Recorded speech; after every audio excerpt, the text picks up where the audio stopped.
Yeah, hi friends. Good morning.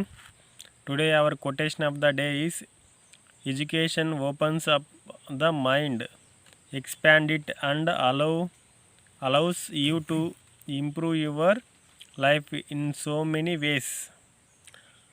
అంటే మన చదువు అనేది మన బ్రెయిన్కి అంటే ఒక డోర్ లాగా అనమాట. ఓకే, మన బ్రెయిన్ అనేది ఎప్పుడు డార్క్ ప్లేస్లో ఉందనుకోండి, ఈ ఎడ్యుకేషన్ ద్వారా ఎప్పుడైతే ఈ డోర్ అనేది ఓపెన్ చేసినా అనుకోండి, ఆ లైట్ అంతా ఫిల్ అయిపోయి ఆ రూమ్ అంతా వెలుగు నిండుతుంది. ఓకే, అట్లా మన జీవితంలో కూడా మంచి ఇంప్రూవ్మెంట్ ఉంటుంది అనేసి, అంటే మనం జీవితాంతం ఎప్పుడు కూడా ఎడ్యుకేషన్ అంటే చదువుకుంటూ ఏదో ఒకటి నేర్చుకుంటూ ఉండాలని దాని యొక్క మీనింగ్. ఓకే, మనం ఇవాళ కొత్త సబ్జెక్ట్లోకి వెళ్దామండి. Okay, that is in engineering mechanics and strength of material. Okay, దాంట్లో first one equilibrium of forces మన సిలబస్ కాపీలో వస్తారు చూడండి.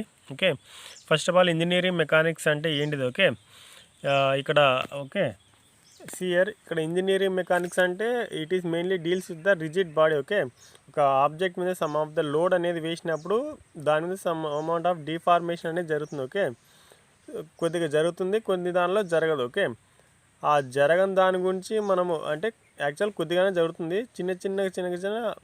చిన్న స్మాల్ ఏరియాలో జరుగుతుంది అన్నమాట. దాని గురించి స్టడీ చేయడమే అంటే చదవడమే మన ఇంజనీరింగ్ మెకానిక్స్ అనమాట. Okay, deserve branch of science which deals with the behaviour of the body. Okay, ఒక బాడీ మీద సమ్ అమౌంట్ ఆఫ్ లోడ్ వేసినప్పుడు ఏ విధంగా బిహేవ్ చేస్తుంది ఓకే అని దాని గురించి చదువుకోవడమే మన ఇంజనీరింగ్ మెకానిక్స్. ఓకే, ఇక్కడ బాడీ గురించి మాట్లాడుతున్నాం కాబట్టి ఈ బాడీస్లో జనరల్గా 2 టైప్స్ ఉంటాయండి. Okay, first one solid body, second one fluid body. Okay, sir fluid కూడా ఒక బాడీనా అంటే అది కూడా ఒక బాడీనే అండి. ఓకే, ఈవెన్ మనం పేస్ట్ చూసినా అనుకోండి, అది సెమీ సాలిడ్ అనమాట. ఓకే, అది కూడా ఫ్లూయిడ్ కిందకి అట్లా వస్తుంది అనమాట. ఓకే, సాలిడ్ కింద. ఓకే, నెక్స్ట్ సాలిడ్లో 2 టైప్స్ ఉంటాయి. Okay, one is deformed body, second one is rigid body. Okay, ఈ రిజిడ్ బాడీ గురించి చూసినారా, దీని గురించి మనం చదువుకోవడమే మన ఇంజనీరింగ్ మెకానిక్స్ అండి. అంటే నెగ్లిజిబుల్ డిఫార్మేషన్ దాని మీద ఈవెన్ దో ఇట్లా ఉంటుంది, సమ్ బాడీ కొద్దిగా లోడ్ వేసినా చాలా కొద్దిగా దీని లోపల స్ట్రెస్సెస్ అనేటివి డెవలప్ అవుతాయండి. ఓకే, ఎందుకంటే కన్నా ఫర్ న్యూటన్స్ థాట్లో. ఓకే, న్యూటన్స్ థాట్లో ఉంది కదా, for every action there is a equal and opposite reaction. Okay, ఇది యాక్షన్, ఇక్కడ రియాక్షన్ అనేది ఉండాలి కదా. ఓకే, ఆ నెగ్లిజిబుల్ ఉంటుంది అనమాట. ఓకే, ఈ సబ్జెక్ట్ అంటే ఈ రిజిడ్ బాడీ మీద చదవడమే మన ఇంజనీరింగ్ మెకానిక్స్ అంటామండి. Okay, next one deformed body అంటే ఏదైనా కొద్దిగా అమౌంట్ ఆఫ్ లోడ్ వేసినా అనుకోండి చేంజ్ కావడం, దాన్ని మనం డిఫార్మేషన్ అంటాం అనమాట. ఓకే, దాంట్లో మెయిన్గా 2 టైప్స్ ఉంటాయి అనమాట, ఒకటి ఎలాస్టిసిటీ, ఇంకొకటి ప్లాస్టిక్. ఓకే, ఇక్కడ ఎలాస్టిసిటీ అంటే ఏం లేదండి. Okay, the ability of the material which regains original shape and size. Okay, కొద్దిగా లోడ్ వేసినా అనుకోండి డిఫార్మేషన్ అవుతుంది, ఇన్ కేసు లోడ్ తీసేసిన తర్వాత దాని ఒరిజినల్ షేప్ అండ్ సైజ్కి రావడమే మనం ఎలాస్టిసిటీ అంటాం. ఓకే, ఫర్ ఎగ్జాంపుల్ మన ఇంట్లో మన మదర్ పిండి చేస్తుంటుంది చూసినారా, కొద్దిగా లోడ్ వేసింది అనుకోండి డిఫార్మ్ అవుతుంది, లోడ్ తీసేస్తే కన్నా దాని ఒరిజినల్ షేప్ అండ్ సైజ్కి వస్తుంది. ఈవెన్ రబ్బర్ గర్ల్స్ కొద్దిగా వాడుతూ ఉంటారు హెడ్కి. ఓకే, హెయిర్స్కి. నెక్స్ట్ వన్ ప్లాస్టిసిటీ అనుకోండి, if in case which do not regain is original shape and size. Okay, load తీసేసినా కూడా దాని ఒరిజినల్ షేప్ అండ్ సైజ్కి రాలేదనుకోండి, దాన్ని మనం ప్లాస్టిసిటీ అనొచ్చు అనమాట, ప్లాస్టిక్ అనొచ్చు అనమాట. ఓకే, ఏమైనా కొన్ని ప్లాస్టిక్స్ తీసుకోండి. ఓకే, ఎగ్జాంపుల్గా కొద్దిగా ఏం లోడ్ వేసినా అనుకోండి, దాని ఒరిజినల్ షేప్ అని అంటే కొద్దిగా హీట్ చేసినా అనుకోండి, దాని ఒరిజినల్ షేప్ అండ్ సైజ్కి రావన్నమాట. ఓకే, ఇక్కడ హీటింగ్ అనేది వన్ ఆఫ్ ద లోడ్ అనమాట. ఓకే, దాంట్లో నెక్స్ట్ వన్ అది దాని యొక్క meaning. Okay, next one force. Okay, మన ఇంజనీరింగ్ మెకానిక్స్లో ఫోర్స్ అనే టర్మ్ అంటే ఫోర్స్ అనే వర్డ్ చాలా ఇంపార్టెంట్ అండి. ఓకే, ఈ ఫోర్స్ నుంచి చాలా వరకు వస్తాయి అనమాట. Okay, it is nothing but it is an agent which produces or tends to produce or destroy are ten to destroy the motion. Okay, ఒక మోషన్లో ఇప్పుడు ఫర్ ఎగ్జాంపుల్ ఇట్లా మోషన్లో ఉంటుంది.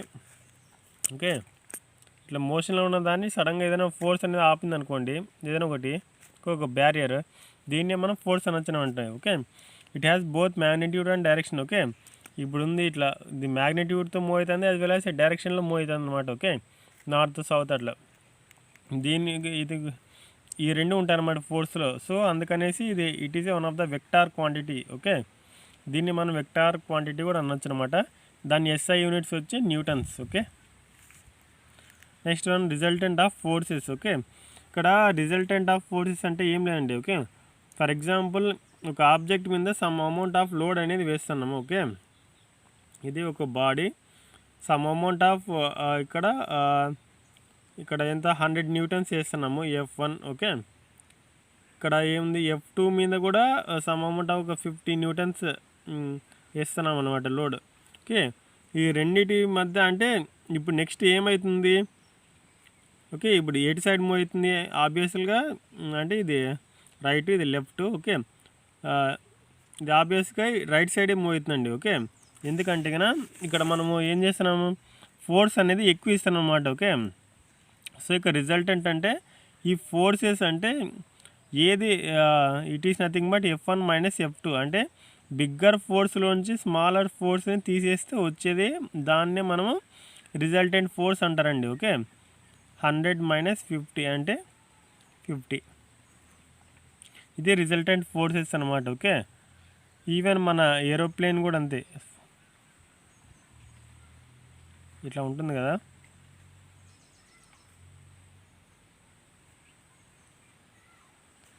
ఇప్పుడు F1 ఫోర్స్ వచ్చి ఎంత, ఒక 100తో పోతుంది. నెక్స్ట్ వన్ దాని F2 అంటే యాక్సలరేషన్ డ్యూ టు గ్రావిటీ వచ్చి ఒక 80 ఉందనుకోండి. ఓకే, అప్పుడు దాని రిజల్టెంట్ ఏంటి? రిజల్టెంట్ అంటే డిఫరెన్స్ అనమాట, పెద్ద దాంట్లో నుంచి చిన్నది తీసేయడం. ఓకే, అంటే ఎక్కువ ఫోర్స్ ఇప్పుడు ఏది 100 యాక్ట్ అవుతుంది. ఓకే, 100 మైనస్ చిన్నది ఎంత 80.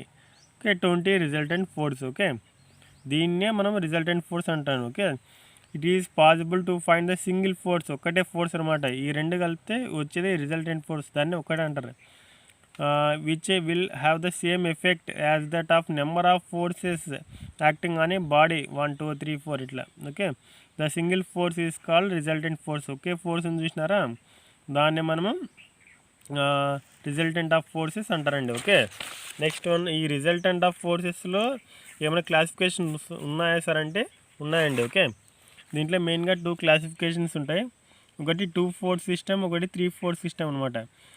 ఈ 2 ఫోర్స్ అనుకోండి 2D, ఫర్ ఎగ్జాంపుల్ ఇట్లా P లోడ్ Q లోడ్ ఇట్లా యాక్ట్ అవుతుంది అనుకోండి, అప్పుడు మనం 2 ఫోర్స్ సిస్టమ్ యూజ్ చేస్తామంట. దాంట్లో ఫస్ట్ వన్ ప్యారలలోగ్రామ్లో. ఓకే, దీనిలో మనం ఇది చూసే ఉంటాం కదా, ప్యారలలోగ్రామ్లో సమ్ X యాక్సిస్లో P, Y యాక్సిస్లో Q, ఇది దాని యొక్క యాంగిల్ టీటా, దీని మధ్య నుంచి ఇట్లా డైరెక్షన్ ఇట్లా డయాగ్నల్ ఉంది కదా, దాన్నే రిజల్టెంట్ అంటారు మనం. దీని తర్వాత దీని మ్యాగ్నిట్యూడ్ ఏంది, some of P² plus Q² plus 2PQ cos theta. Okay, next దాని యొక్క డైరెక్షన్ అంటే tan alpha is equal to Q sine theta by P plus Q cos theta. Okay, ఇట్లా మీకు అంత గుర్తుండకపోతే కన్నా ఇక్కడ సైన్ బై కాస్ అంటే కన్నా ట్యాన్ వస్తుంది. ఓకే, ఇట్లా ట్యాన్ రావాలి చూడండి. నెక్స్ట్ వన్ ఇక్కడ Q రావాలి ఫస్ట్లో. ఓకే, ఈవెన్ ఫర్ ఎగ్జాంపుల్ ఒకటి ఏం ప్రాబ్లం కూడా చేయండి. Okay, P is equal to 1 Newton, Q is equal to 2 kilo Newton అనుకోండి. నెక్స్ట్ వన్ టీటా ఉంది కదా, టీటా 90 డిగ్రీస్ అనుకోండి. ఓ ప్రాబ్లం చేయండి. దానికి మ్యాగ్నిట్యూడ్ ఏమవుతున్నప్పుడు sum of P² plus Q². P అంటే 1² plus 2² plus 2PQ cos theta. Theta అంటే 90. Okay, cos 90 అంటే కన్నా 0. ఓకే, సో అప్పుడు 1² ప్లస్ 2² అంటే 4, ఇది 5 √5 అట్లా వస్తుంది అనమాట. ఓకే, ఇక్కడ టీటా ఇచ్చి 270 డిగ్రీస్. అప్పుడు ఏమవుతుందో కింద కామెంట్ సెక్షన్లో చెప్పండి resultant. Okay, resultant for magnitude. Okay, even మనం ఇంకొక ఫోర్స్ కూడా ఇంకో లా కూడా యూజ్ చేయొచ్చు. Okay, that is triangle law or coplanar అంటారు అనమాట. ఓకే, దీన్ని కూడా యూజ్ చేసి మనం 2 ఫోర్సెస్ సిస్టమ్ అని కనుక్కోవచ్చు. Next one, in case sir ఇప్పుడు 2 ఫోర్సెస్, ఓకే 3 ఫోర్సెస్ అంటే కన్నా మనకి 3 ఫోర్సెస్ కూడా ఉందండి. That is Lami's theorem. Okay, ఒకే పాయింట్ మీద 3 డిఫరెంట్ ఫోర్సెస్ అనేది యాక్ట్ అవుతున్నప్పుడు మనం కనుక్కోవడాన్ని లామిస్ థీరం అంటారు. ఓకే, 3 ఉంటాయండి forces. Okay, the 3 coplanar forces acting at a point. Okay, or acting at a point, coplanar అంటే ఒకే పాయింట్ ఉండాలండి, same point. Okay, acting at a point in equilibrium అంటే స్టేబుల్ అండి. Okay, then each force is proportional to the sine of the smaller